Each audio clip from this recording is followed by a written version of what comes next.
Hi guys, अभी NIS 2024 public exams का registration चल रहा है। इसमें कैसे आपको इनरोल करना है, क्या प्रोसेस फॉलो करने पड़ते हैं, इसकी वैल्यू क्या है एनआईएस की, आपका एग्जाम सेंटर कहाँ पे रहता है, बुक्स कब मिलता है, टीएमए क्या होता है, प्रैक्टिकल्स कैसे होता है, थ्योरी एग्जाम्स का प्रिपरेशन कैसे करना है, सिलेबस क्या होता है, इन सभी डिटेल्स के बारे में बात करने वाले हैं। ठीक है, तो अगर आप पहली बार चैनल पर हो तो सब्सक्राइब जरूर कर लेना। आप में से काफ़ी स्टूडेंट्स एनआईएस को पहली बार सुन रहे होंगे। तो एनआईएस एक ऐसा बोर्ड है जिसमें आपको स्कूल नहीं जाना होता है, डेली स्कूल नहीं होता, आपको सिंपली बोर्ड एग्जाम्स के लिए अपीयर होना पड़ता है। इसके बीच जो आपकी पढ़ाई चलती रहती है वो घर से चलती है, आप ऑनलाइन गाइडेंस लेते हो।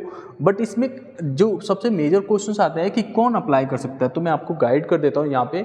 अगर आपको क्लास 10th में अपीयर होना है तो इसके लिए अगर आपका नो स्कूलिंग मतलब कोई भी स्कूलिंग नहीं है, इससे पहले कभी पढ़ाई नहीं किया, लेकिन आप जिज्ञासा हो कि क्लास 10th में मेरे को जाना है और आपका एज 14+ है, तो आप क्लास 10th के लिए इनरोलमेंट कर सकते हो। अगर आपने क्लास 9th में अपीयर थे, क्लास 9th फेल हो गए थे, या आपकी क्लास 8th के बाद से पढ़ाई छूट गई, या किसी भी क्लास के बाद से पढ़ाई छूट गई थी लेकिन एज आपका 14 हो चुका है, तो आप क्लास 10th में डायरेक्टली इनरोलमेंट कर सकते हो आपका एनआईएस के थ्रू। अगर आप क्लास 11th में फेल थे तो आप क्लास 12th के लिए डायरेक्टली अप्लाई कर सकते हो। क्लास 12th में फेल थे तो क्लास 12th को भी यहाँ से पास कर सकते हो, या आपने जो है क्लास 10th के बाद से 1 साल गैप कर दिया, आपने पढ़ाई नहीं किया था, तो आप क्लास 12th में डायरेक्टली अप्लाई कर सकते हो। तो ये सारे ऑप्शंस हैं एनआईएस में अप्लाई करने के लिए। अब जानते हैं कि एनआईएस में अप्लाई करने के लिए आपको क्या क्या डॉक्यूमेंट्स देने पड़ते हैं। तो अगर C10 मतलब क्लास 9th और 10th तक का आपको अप्लाई करना है, क्लास 10th तक के लिए अप्लाई करना है, तो आपके पास जो मेजर डॉक्यूमेंट्स होने चाहिए वो आपका आधार कार्ड है, और उसके बाद से आपका एक फ़ोटो लगता है, उसके बाद से आपका जो है एक सिग्नेचर लगता है, आपका साइन लगता है। बस ये 3 मेजर डॉक्यूमेंट लगते हैं। अगर आपके क्लास 10th फेल हो गए थे और उसके नंबर ट्रांसफ़र करना है तो क्लास 10th का भी मार्कशीट लगेगा। अगर आपके पास क्लास 9th या उससे पहले की कोई मार्कशीट है तो आप दे सकते हो, नहीं है तो भी कोई इशू नहीं है। आपने कभी स्कूल नहीं किया तो भी कोई इशू नहीं है, वो सब हम लोग संभाल लेते हैं। अगर आपने क्लास 12th में अप्लाई करना है, क्लास 12th के लिए क्या होता है, अगर आपने क्लास 10th का जो मार्कशीट है वो मैंडेटरी हो जाता है, क्योंकि ये दिखाना जरूरी है कि आपने क्लास 10th पास कर लिया, तभी आगे क्लास 12th में एडमिशन मिलेगा। उसके बाद से आपका आधार कार्ड हो गया, उसके बाद से एक फ़ोटो हो गया, उसके बाद से सिग्नेचर, ये मेजर डॉक्यूमेंट है। उसके बाद से अगर कोई डॉक्यूमेंट लगता है, जैसे आपका कास्ट सर्टिफिकेट आपके पास है तो आप वो दे सकते हो, उसके थ्रू आपका एडमिशन हो सकता है। अगर आप अगले बैच के लिए इनरोल करना चाहते हो तो जो यहाँ पे व्हाट्सअप नंबर आ रहा है, इस पर सिंपली आपको कॉल करना है, या आप व्हाट्सअप कर सकते हो अपने डॉक्यूमेंट्स को।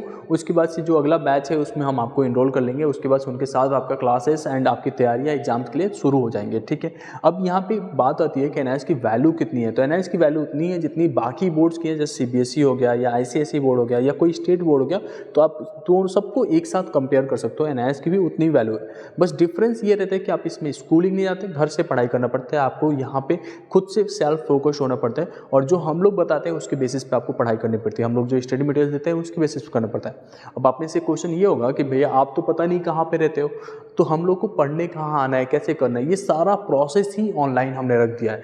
आपको कहीं पे किसी भी चीज़ के लिए नहीं जाना है, बस ये अपने फ़ोन को उठाना है, ये डॉक्यूमेंट्स भेजना है, उसके बाद से सब चीज़ें सेट है, हम लोग भेज देंगे। आपका आईडी कार्ड आपके फ़ोन में आ जाता है, उसके बाद से उसका प्रिंट आउट ले लेते हो, आपका हॉल टिकट आपके फ़ोन में आ जाता है, उसके बाद से उसका प्रिंट आउट ले लेते हो, सब हो जाता है, सब ऑनलाइन, कहीं पे जाने की ज़रूरत नहीं है। उसमें अब बात आते हैं कि आपका स्कूल क्या होता है। ठीक है, तो जैसे मान लो कि आपका घर कहीं पे भी है, लाइक अगर आप नोएडा से हैं, या अगर आप कानपुर से हैं, या अगर आप मुंबई से हैं, या आप साउथ में किसी जगह से हैदराबाद से हैं, तो आपके जहाँ पे भी हैं उसके नियर बाई में जो आपका पिन कोड था उसके नियर बाई में आपका स्कूल हम एलोकेट करा देते हैं।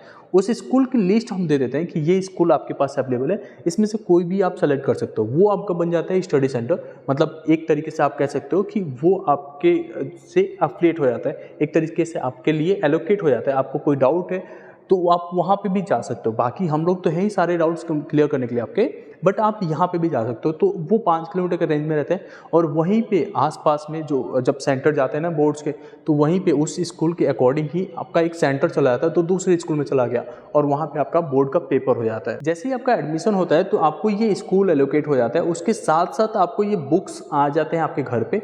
उसके बाद से ये असाइनमेंट इसमें देने पड़ते हैं, जिसके मार्क्स होते हैं, वेटेज होता है, वो आपकी बोर्ड के मार्कशीट में जुड़ के आते हैं। तो वो 20% ऑफ द थ्योरी मार्क्स होता है। जैसे इंग्लिश में 100 मार्क्स का पेपर होता है तो 20 मार्क्स टीएमए को हो जाते हैं। उसके बाद से अगर प्रैक्टिकल सब्जेक्ट्स हैं, जैसे आपके फिजिक्स केमिस्ट्री बायोलॉजी टाइप के सब्जेक्ट्स हैं, तो उसके प्रैक्टिकल के एग्जाम्स होते हैं। तो प्रैक्टिकल एग्जाम्स तो आपके सेम जो पहला वाला सेंटर एलोकेट हुआ था वहीं पर होता है। बाकी सब चीज़ें हम लोग गाइड करते हैं, आपको कहीं से परेशान नहीं होना है कि पता नहीं क्या सर भैया बता रहे हो, ज़्यादा चीज़ समझ नहीं आ रहा है। तो स्टेप वाइज जब हम लोग मीटिंग्स लेते लेते हैं ना आप लोग के सभी बैचेस के एक साथ, तो उसमें हम लोग बताते रहते हैं कि आपका प्रैक्टिकल के लिए ऐसे प्रिपेयर करना है, वाइवा के लिए ऐसे, टीचर के साथ ऐसे बिहेवियर रखना है, बाकी चीज़ें ऐसे फाइल लेके जानी है, वो सब चीज़ें हम लोग बताते हैं। थ्योरी एग्जाम्स के लिए बहुत ही अच्छे से प्रिपेयर कराते हैं सो डेट कि आप अच्छे परसेंटेज, देखो हम लोग का पास कराना नहीं मोटिव रहता है, अच्छे परसेंटेज, जैसे आप यहाँ पे एक मार्कशीट देख सकते हो, यहाँ पे 98 मार्क्स तक आए हुए हैं, जो कि एनआईएस में कभी नहीं है, कोई भी नहीं आपके सामने शो कर सकता कि उन्होंने किसी को 98 मार्क्स तक दिलाए। अभी भी आपके मन में कुछ डाउट्स आ रहे होंगे कि हमारा पेमेंट कैसे होगा, कैसे फीस पे करनी है, इसके लिए कैसे रजिस्टर करना है,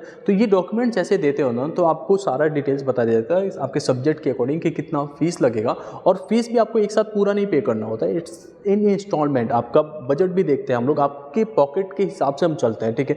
तो ये इंस्टॉलमेंट में होगा, जैसे जैसे क्लासेस आपके स्टार्ट आगे बढ़ते जाते हैं वैसे वैसे आपका बाकी का फीस आप पे करते हो। अब बात करते हैं इसके सिलेबस के बारे में कि भैया इसका सिलेबस क्या होगा। मतलब आप यहाँ पे कह रहे हो कि 9th क्लास का एग्जाम नहीं होता, 11th नहीं होता, डायरेक्टली 10th में जाओ, डायरेक्टली 12th में जाओ, तो इसका सिलेबस क्या रहेगा। तो सिलेबस स्लाइटली डिफरेंस रहता है क्योंकि ये लोग 9th का पेपर नहीं लेते और आपको डायरेक्ट 10th में ले आ रहे हैं, तो 9th का थोड़ा सा पोर्शन 10th में रह जाता है, जिससे कि आपका जो है 9th का भी टेस्ट हो जाता है, तो हम लोग उसके हिसाब से आपको गाइड करते हैं। अब यहाँ पे क्लास 12th में आप जा रहे हो तो 11th का थोड़ा सा पोर्शन इसमें कवर कर लेते हैं, बाकी 12th का कुछ पोर्शन हटाते भी हैं और वो पोर्शन निकल के आ जाता है आपके असाइनमेंट में, ठीक है। तो उसके हिसाब से ही हम आपको गाइड करते हैं, मतलब ऐसा नहीं है कि आपको सारा चीज़ पढ़ना है, 11th में पढ़ना है, 12th में पढ़ना है, फिर एग्जाम्स में जाओगे, बस जितना हम लोग बताते हैं उसके हिसाब से पढ़ना है। आपको क्वेश्चंस भी देते हैं, लास्ट ईयर का पेपर सॉल्व रहता है वो सब हम देते हैं सॉल्यूशंस के साथ, ठीक है। उसके बाद से आपके इंपॉर्टेंट क्वेश्चंस के सॉल्यूशन के साथ दे देते हैं। उसके बाद से जो हम लोग का इंटरेक्शंस होता है, जो लेक्चर्स चलते रहते हैं, उसमें भी हम बताते हैं कि ये वाला मार्क कर लो, ये जरूरी है, ठीक है।